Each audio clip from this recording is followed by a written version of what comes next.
Does humanity need to shift?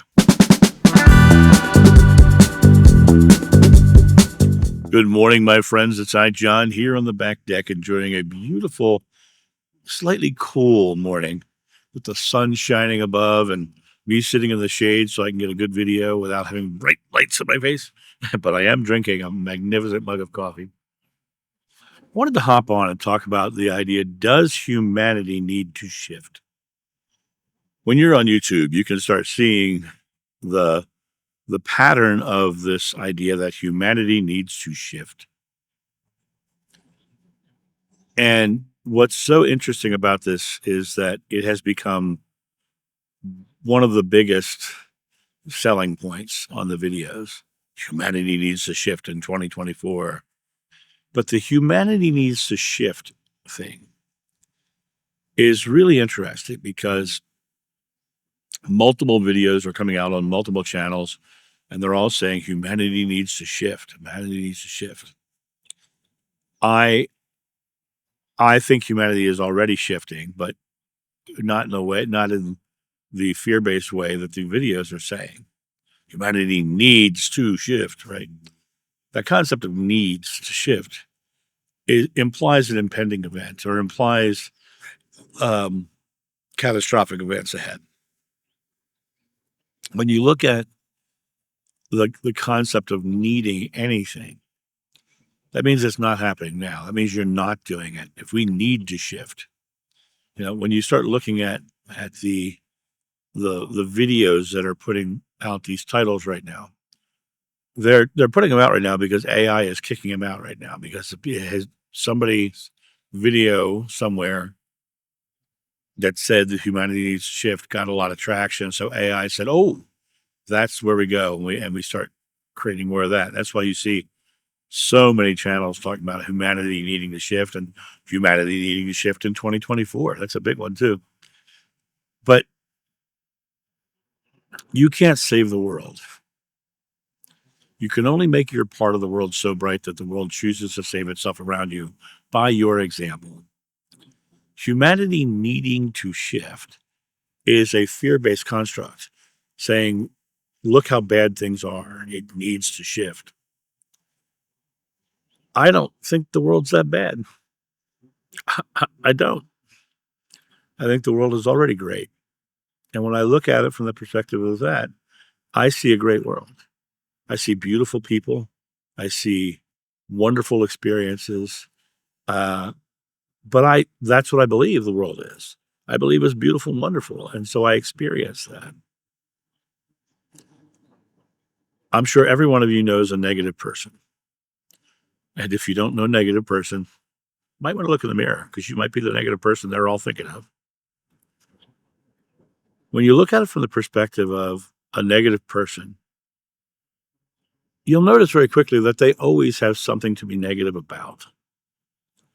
And that is because they believe the world is negative, and so they see a negative world. Positive people have the same sort of situation. They believe the world is positive. They see a positive world. Humanity shifts only when each one of us chooses to step into the role of being loving, of being different, of changing. But marketing the need for it to shift and pushing the idea that things are going bad if we don't shift, because that is what the videos are doing. They're saying if we don't immediately shift, and they're using the word immediately too, if we don't immediately shift, it's going to be a catastrophic end. The interesting thing about that is the world is becoming more loving. The world is becoming more unified. Even right now, the big struggle over in Russia and Ukraine. Look at that. It's atrocious what's happening over there. This horrible thing happened. And 3 countries joined a peacekeeping organization. The mission statement of NATO is a peacekeeping union.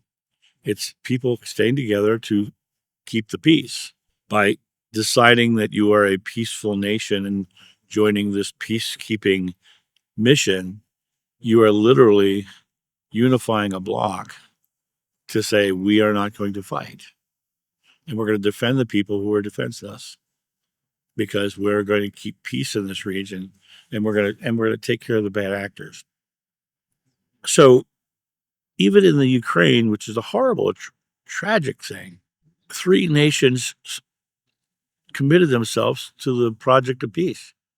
Russian oil supplies to Europe were diminished. Green energy got a big boost in production in Europe. So many good things are coming out of this horrible thing that's happening over there. But it comes down to things are shifting because of the bad things, because people are looking at what's happening in the world and they're saying, we're done with this. We're not doing this anymore. We're becoming more peaceful. We're becoming more loving. We're going to start seeing people as humans. We're going to not let bullies pick on people anymore. And we're going to come to this place of just realizing that we can be a loving uh, community. Every time I mention Russia in a video, a couple things happen. One or two people unsubscribe. One or two people yell and tell me what an idiot I am. To me, there's more people who want a peaceful, loving world than the people who are going to call people names or promote the taking over of other countries, the invasion of other countries. It's interesting because when you look at the world from the perspective of, are we changing? Yes. Is the world more peaceful now than it was? Yes. The wars are getting better press, and because they're getting better press, they are getting more people outraged at the wars. Look at the protests at the colleges, the way the treatment of the Palestinians is happening, and the treatment of how the Israelis were treated by Hamas. It's like this whole experience is atrocious, and people are against the war in general, against the atrocities that both sides are creating. One of the most documented presidents that is highly disliked is George Bush Jr. And I mean, just statistically, he's one of the most disliked presidents. But if you look at what his legacy is, he got us into one of the longest times of war than any president in history. In fact, I think it's probably the longest time of war of any president in history. He took us into Iraq with no reason to really go because there were no weapons of mass destruction, right? So people look at that and they go, why are we doing that? Why are we waging wars around the world? Are we an empire or are we a humanity? And more people are leaning into humanity. And people say, well, the internet's the biggest issue. And I think the internet is one of the biggest blessings of the world. Because, yeah, there's going to be people who manipulate it and use it for bad things. But there's so many more people who are showing cat videos, which make you feel good. There's so many more people who are laughing and joking. There are more of us who are putting up videos that are positive or things that we like. And what's even more important about the internet is you're interacting with people from all over the world. The internet has made the world smaller. It has made the world more relatable. It's no longer us and them. It's now, somebody living in New Zealand or Croatia or Russia, or it's suddenly my son just came home from Japan. Right? He's got friends in Japan. His roommate was from Jordan in college. He also had a roommate who was from Africa. He doesn't see people other than as people. That is the children that we're raising right now. And they're not putting up with it. Humanity is shifting, but it's shifting one person at a time. And you can be part of that shift.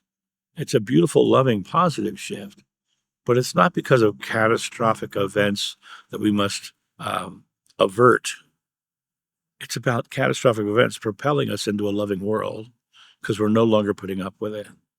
And when you think about the world shifting and humanity shifting, understand you're part of the shift. And the only part that you have responsibility for is your part. The only part that you have responsibility for is the part where you say, I'm a loving person and I'm going to treat people equally. I'm not going to put up with people doing horrific things to other people because we're all one. We're all humanity. And that shift will come very quickly to the world because each one of us is choosing it. But it's not something to be afraid of shifting. You know, we have to shift or this bad thing's going to happen. It's not about the fear base. It's about the reaction to no longer having those experiences. It's about instead of reacting fearfully, acting out of love and saying, nope, not doing that anymore. We are changing our experience. It's just like changing your subconscious mind. Negate it and redirect it. I'm not doing that. We're not doing war anymore. We're doing this. We're not treating people and indiscriminately bombing people that have nothing to do with this. You know, I mentioned the George Bush thing. There was a terrible war in Iraq. 5,000 Americans lost their lives. Almost 1 million Iraqis did. The army wasn't that big. The bulk of the casualties of the Iraq war were civilians, people like you and me. That's why George is not particularly cared for and why you don't see him very often in public life anymore because he keeps himself hidden because he still gets protested everywhere he goes because the people are not standing for indiscriminate war and bombing. People are not standing for the idea of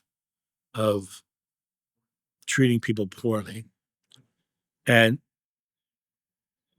you know, you've got people out there who've done bad things. Look at Senator Mendoza right now. He's doing a very interesting trial right now where he was caught doing illegal things because of the love of money and bribery. Right?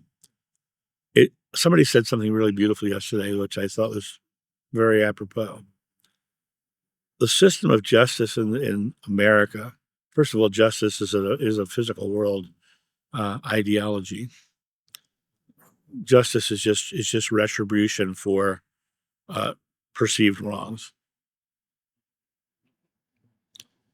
But it was very interestingly pointed out yesterday that right now there are there are Democrats and Republicans and independents who are all up on charges. And you know, to me, it's not about who's right and who's wrong and whose ideology is right and wrong. It's about that the people who are doing bad things are being called out by quote unquote juries of their peers. People are saying, yeah, that was wrong. We're not doing this anymore.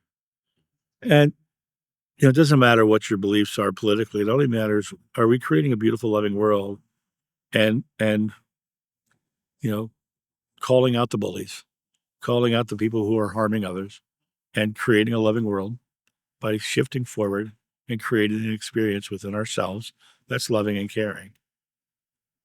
That's really what it comes down to is us making our part of the world equal. And do we need to shift? There's no need to. We just are. It's happening. We are creating a beautiful world. And the more you realize that we're creating it, and the more you decide to be a part of creating it, the world can't help but change. And then we get the chance to live it in a beautiful world. And more importantly, our children get to live it. Being the change now gives them a world so much better than yours. And isn't that what every parent wants? Is a world that's better than theirs, and for their children to do better than they did. That's what it comes down to. What are you leaving for those behind you? A more loving world or a more fearful world? Live your day that way and realize that the shift that's coming starts with you. And that's my thought on this. You guys have a great day, and I'll talk to you soon. See you. Bye.